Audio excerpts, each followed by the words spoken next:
Now we are going to start or continue with the previous video of class 12 physics. That is, in our previous lecture we have derived this particular expression of energy loss. Now we have to consider two cases or one simple case for it. The case is if V1 is equal to V. If the potential of body A is equal to V and the potential of body B is equal to 0. If V1 is equal to V and V2 is equal to 0, then the value of delta H becomes. And also if C1 is equal to C2, क्योंकि अगर ये वाली चीज़ें follow होंगी तो C1 और C2 बराबर हो जाएंगे. Then the two capacitance are going to be equal.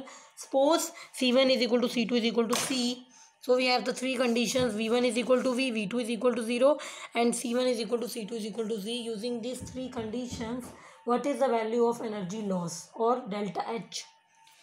That is becomes, or it is given by C square V minus 0 by 2 into 2C, that is equal to 1 by 4 CV square. Therefore, the value of energy loss is 1 by 4 CV square. So, this is one of the simple case for this topic, that what is the energy loss when the two capacitors are taken together. Now, continuing with the next term, with the next topic.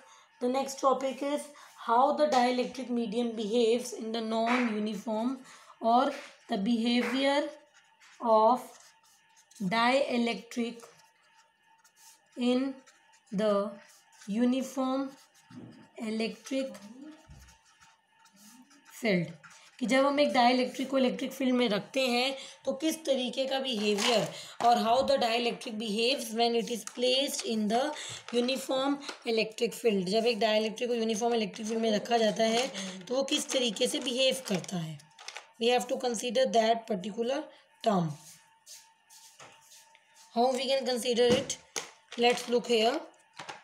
Dielectric क्या है? सबसे पहले dielectric क्या है? जो non insulators हैं, जो electricity को कंडक्ट नहीं करती. ऐसी चीज़ें जो इलेक्ट्रिसिटी को कंडक्ट नहीं करते उन्हें हम डाइलेक्ट्रिक कहते हैं, और they are the non conductors of electricity under some conditions. कैसे अंडर सम कंडीशन केस कैसे है वो हम आगे ब्रीफ में डिटेल में पढ़ेंगे. अब जो हमारा डाइलेक्ट्रिक होता है, बेसिकली जो हमारा डाइलेक्ट्रिक है बेसिकली वो टू टाइप्स का होता है: polar dielectric and the non polar dielectric. Dielectric two types का रहता है भाई, पोलर डाइलेक्ट्रिक और नॉन पोलर डाइलेक्ट्रिक. क्या है, किस तरीके से रहता है, अब ये देखना है. Dielectric is of two type, a polar dielectric and the non polar dielectric. कैसे रहता है अभी इसमें? डाइलेक्ट्रिक क्या है? पहले बात करते हैं भी पोलर डाइलेक्ट्रिक की. किसी भी सब्सटेंस में, और any substance consist of lot of molecules. अब एक मॉलिक्यूल किससे बनता है? फॉर एग्जांपल मेरे पास HCl मॉलिक्यूल है. For example I have an HCl molecule. तो HCl मॉलिक्यूल में दो पार्ट होंगे, एक पॉजिटिव और एक नेगेटिव, और वो कुछ डिस्टेंस से सेपरेटेड होगा. हमारे पास कोई भी मॉलिक्यूल है, सपोज मेरे पास HCl मॉलिक्यूल है, तो उसमें दो पार्ट्स होंगे, दो पोलैरिटीज़ होंगी, एक पॉजिटिव पोलैरिटी और नेगेटिव पोलैरिटी, और उन दोनों पोलैरिटीज़ के बीच में कुछ सेपरेशन या कुछ डिस्टेंस होगा जिससे वो लोग सेपरेटेड होंगे. पोलर डाइलेक्ट्रिक क्या है भाई? पोलर डाइलेक्ट्रिक क्या होता है? पॉजिटिव और नेगेटिव चार्जेस जब किसी डिस्टेंस से सेपरेटेड हैं, इस तरीके के मॉलिक्यूल्स जब पाए जाते हैं, या जिस चीज़ में इस तरीके के मॉलिक्यूल पाए जाते हैं, वो हमारा पोलर डाइलेक्ट्रिक होता है. इस डाइलेक्ट्रिक के पास डाइपोल मूवमेंट रहता है. क्यों? एक सिंपल सी बात है भाई, डाइपोल मूवमेंट तब रहेगा, एक डाइपोल मूवमेंट तब एक्वायर करेगा जब उसके पॉजिटिव और नेगेटिव चार्ज के बीच में कुछ सेपरेशन होगा. इस तरीके से अगर पॉजिटिव और नेगेटिव चार्ज कोइंसाइड कर गए तो वो नॉन पोलर बन जाएगा. सिंपल है भाई. पोलर का मतलब है कि मॉलिक्यूल इस तरीके से होगा, पॉजिटिव और नेगेटिव के बीच में कुछ डिस्टेंस होगी, कुछ सेपरेशन होगी. नॉन पोलर का मतलब है कि पॉजिटिव और नेगेटिव के बीच में कोई सेपरेशन नहीं होगी, दोनों चार्जेस कोइंसाइड करेंगे. That is the non polar molecule. ये हमारा नॉन पोलर मॉलिक्यूल है, ये हमारा पोलर मॉलिक्यूल है. जब पॉजिटिव और नेगेटिव चार्ज के बीच में कुछ सेपरेशन है तो वो पोलर है। अगर पॉजिटिव और नेगेटिव चार्जेस कोइंसाइड करते हैं, if positive and negative charges coincide then that is our non polar molecule। तो एक पोलर डाइलेक्ट्रिक इस तरीके से बनाया जाएगा कि पॉजिटिव और नेगेटिव चार्जेस के बीच में कुछ सेपरेशन दिखेगी, दिख रही है। नॉन पोलर डाइलेक्ट्रिक इस तरीके से बनाया जाएगा, पॉजिटिव और नेगेटिव चार्ज कोइंसाइड करेंगे। ये मेरा नॉन पोलर है। एक है पोलर और एक है नॉन पोलर।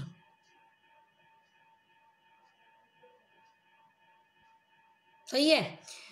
अब हमें क्या केस कंसीडर करना है कि मैंने एक पोलर डाइलेक्ट्रिक को, इस तरीके का पोलर डाइलेक्ट्रिक है, अगेन रिपीटिंग, अगर पॉजिटिव और नेगेटिव चार्ज के बीच में कुछ सेपरेशन है तो इस तरीके का मॉलिक्यूल, इस तरीके की थिंग, इस तरीके का content, it will result in the polar dielectric.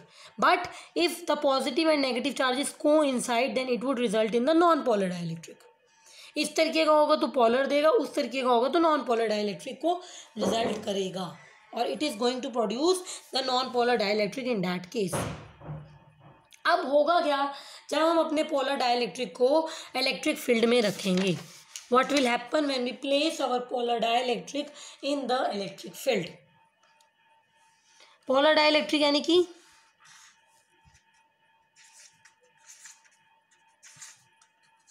इस तरीके का डाइलेक्ट्रिक, मैंने इलेक्ट्रिक फील्ड अप्लाई कर दी।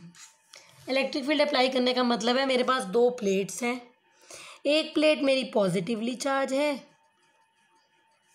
एक प्लेट मेरी नेगेटिव चार्ज है। सही है। ये है भी मैंने इलेक्ट्रिक फील्ड अप्लाई की, क्योंकि जो इलेक्ट्रिक फील्ड है वो पॉजिटिव से नेगेटिव चार्ज की तरफ जाती है। डी क्या है, इन दोनों प्लेट्स के बीच का डिस्टेंस है जो इलेक्ट्रिक फील्ड प्रोड्यूस कर रही हैं। D is the distance between the two plates which are producing the electric field. ये जो चीज बीच में रखी है जिसको हम लोग डाइलेक्ट्रिक कहते हैं, इसकी थिकनेस टी है, यानी कि डी क्या है, distance between plates producing electric field, और T क्या है, thickness of the dielectric material। Dielectric material की कितनी थिकनेस है, वो मेरी T है। इस तरीके के डाइलेक्ट्रिक को रखा है, जब इसमें प्लेस किया जाएगा तो जो जो इसके नेगेटिव चार्ज हैं वो इस तरीके से आ जाएंगे, इस तरीके की ओरिएंटेशन प्रोड्यूस हो जाएगी जब हम अपने एक नॉन पोलर डाइलेक्ट्रिक को इलेक्ट्रिक फील्ड में रखेंगे, या जब हम पोलर डाइलेक्ट्रिक को इलेक्ट्रिक फील्ड में रखते हैं तो इस तरीके की ओरिएंटेशन प्रोड्यूस हो जाती है। सही है। हमने एक इलेक्ट्रिक फील्ड ली, इलेक्ट्रिक फील्ड लेने का मतलब है एक पॉजिटिव प्लेट ली, एक नेगेटिव प्लेट ली जो इलेक्ट्रिक फील्ड को जनरेट कर रही है। अगर ई नॉट हमारी अप्लाइड इलेक्ट्रिक फील्ड है, सपोज ई नॉट वो इलेक्ट्रिक फील्ड है जो इस पॉजिटिव और नेगेटिव को जनरेट कर रही है। डी क्या है, दो प्लेट्स के बीच का डिस्टेंस है। टी क्या है, उस प्लेट की, उस डाइलेक्ट्रिक प्लेट की थिकनेस है। जब उसको हमने प्लेट को इलेक्ट्रिक फील्ड में रखा तो क्या हुआ कि मेरा जो डाइलेक्ट्रिक था वो इस तरीके की उसने फॉर्म ले ली,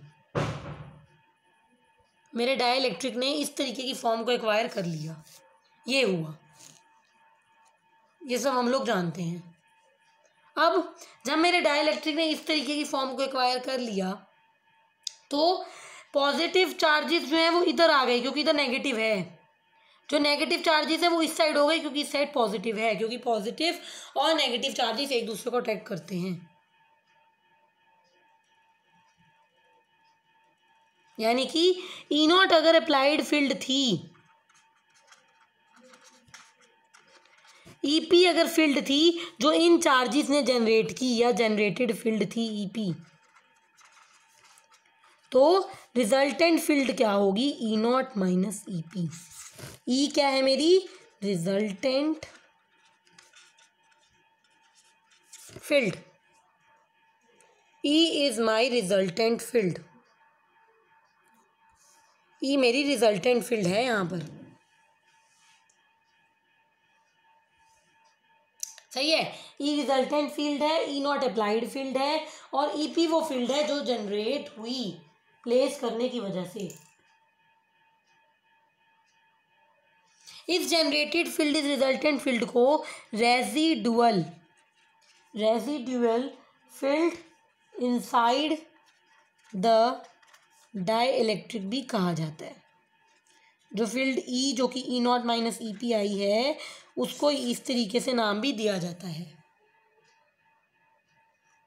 इसकी थ्योरी लिखते हैं अभी थोड़ी सी,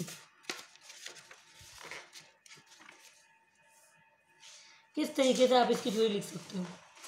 डायग्राम ये बनाने हैं, प्रूफ इस तरीके से है, थ्योरी में क्या लिखोगे वो देखना है।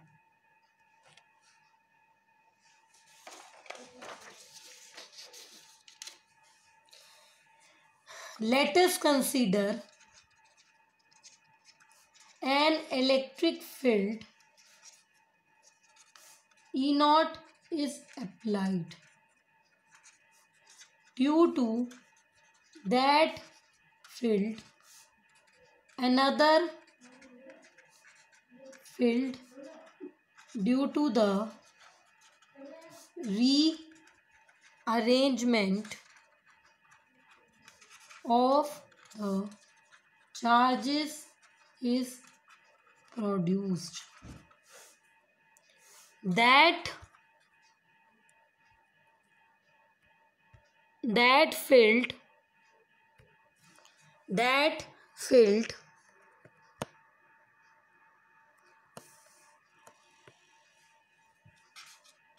is known as the polarization field EP. Therefore, the resultant field is equal to E naught minus EP. कर चुके हैं भी। ई नॉट हमारी जो रिजल्ट इलेक्ट्रिक फील्ड हमने अप्लाई की है वो है, ईपी वो इलेक्ट्रिक फील्ड है जो जनरेट हुई है।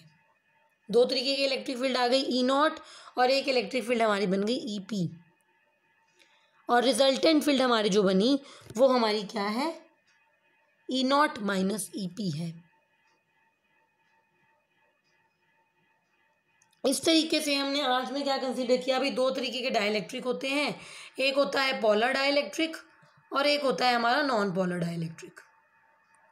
पोलर डाइलेक्ट्रिक जो है वो एक ऐसा डाइलेक्ट्रिक है जिसमें हमारे चार्जेस की जो ओरिएंटेशन है वो सही से नहीं होती। इलेक्ट्रिक फील्ड अप्लाई करने पर ही ओरिएंटेशन की प्रोडक्शन होती है।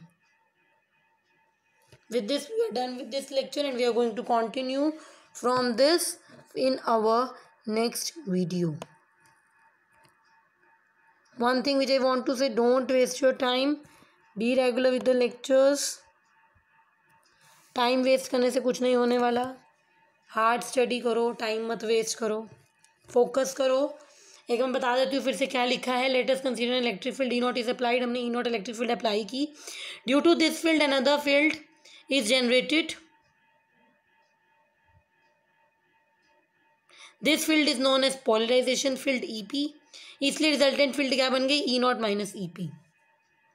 ई नॉट हमारी अप्लाइड फील्ड है, ई हमारी रिजल्टेंट फील्ड है, and EP is our polarization field. Be regular with lectures, don't waste your time.